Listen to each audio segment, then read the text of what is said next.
All right, and if we could start out with full names, please. What's your name? What's my name? You Gosh. remember. It's a beautiful name. There's a queen.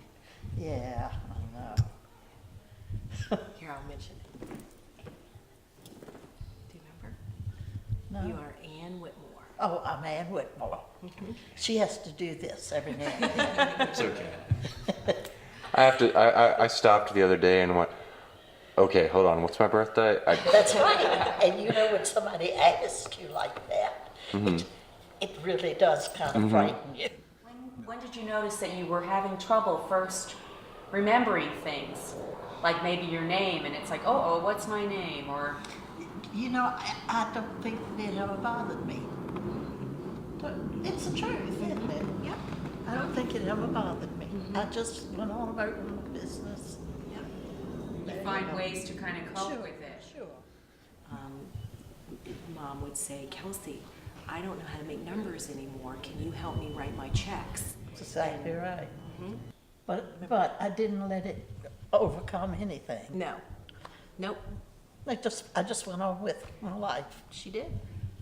It's difficult because you lose the person that you knew, but you would create a relationship with the person that you have. I couldn't have said it better.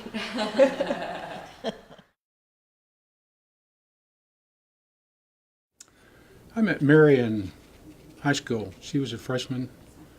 I was a sophomore. As of right now, we would have been married 56 years. We've been best friends the entire time. In September of 2001, we were both having physicals at our doctor's, and when he got at the end of it, he said, "Is there anything else?" I said, "Well, yeah, Mary's been having some trouble remembering things." So he gave her a little test, mini test, indicated that we should go to a psychiatrist. And she told us that Mary had mild cognitive impairment. The neurologist, to the best of their ability, diagnosed Alzheimer's. Now, Mary's mother died with Alzheimer's, my mother died with Alzheimer's, Mary's grandmother died with Alzheimer's, my great-grandmother died with Alzheimer's. So you'd have thought we might have been at least considering that possibility, but we hadn't. The biggest difficulty is denial. We think, oh, you know, Mom's okay, this will get better, we'll go to the doc, we'll get some pills, it's going to fix this. There is no getting better. There's only one end to this disease, and that's when they die.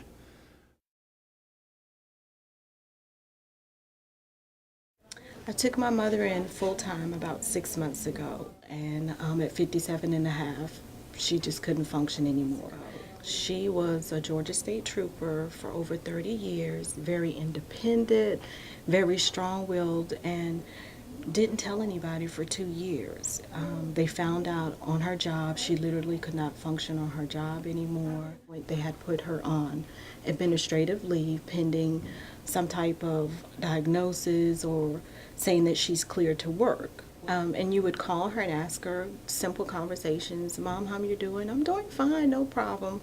And the whole time she was saying she was doing fine, she was laying in bed and not getting up. And you would call her and ask her simple conversations. Mom, how you doing? I'm doing fine, no problem.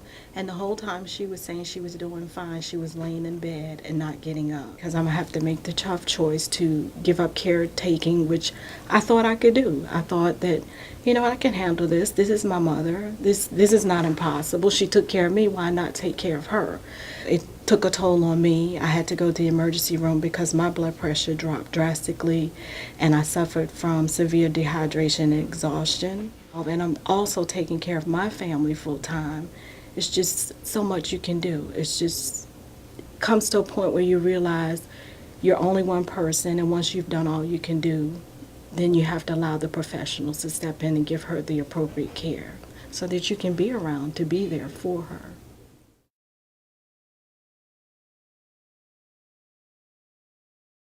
Well, I've been in the Navy for 25 years when I was diagnosed in fall of '08, and I was having some vision problems as well as some balance problems and problems in my right hand and my right leg.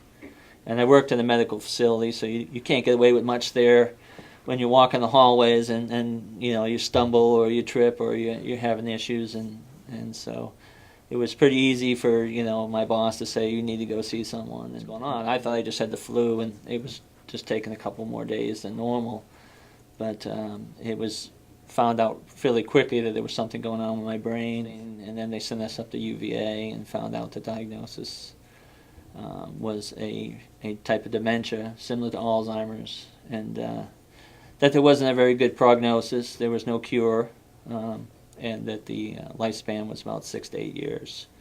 So at age 43, it's kind of a difficult diagnosis to take, but I decided to retire and enjoy life a little bit, and so we've had time to prepare for every potential possibility, and we got that out of the way, and now we can enjoy life and do a little bit of traveling and just walk the beach. Well, we have faith in God, and so matter of fact, Courage and Faith, there's our new model for everything. Yeah, so. Absolutely. But yeah, like Randy said, we have a lot of faith in God. We know where we're going. Right. And we are just sucking the enjoyment out of every day together now. We are. We're just Each day is Each day is precious. precious, and we know that now. And before that, we didn't. Tell our people, hey, time's not infinite. Don't wait to do things.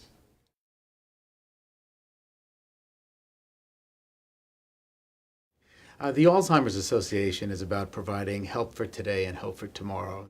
And what we try to do as the Alzheimer's Association is create community for these people who are affected by the disease, as well as their caregiver and care providers. We try to provide education, awareness, support. And we want to get them early on in the process so they can be involved in proactively in planning, both for the affected individual who can take part in that planning and make sure that his or her wishes are adhered to, as well as a caregiver knowing what the disease, the progression looks like and what to plan for. This disease can make you feel very alone. It's scary. There's still a stigma attached to it, and people just feel like there is no help, and there is.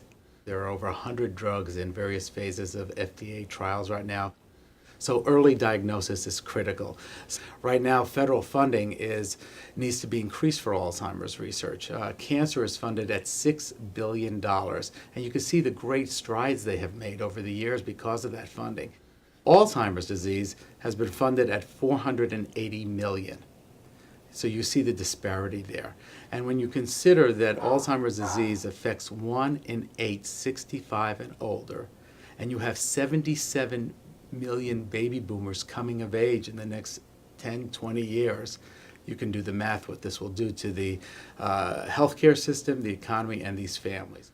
What I tell families when they come here, the real treatment for Alzheimer's disease is education right now.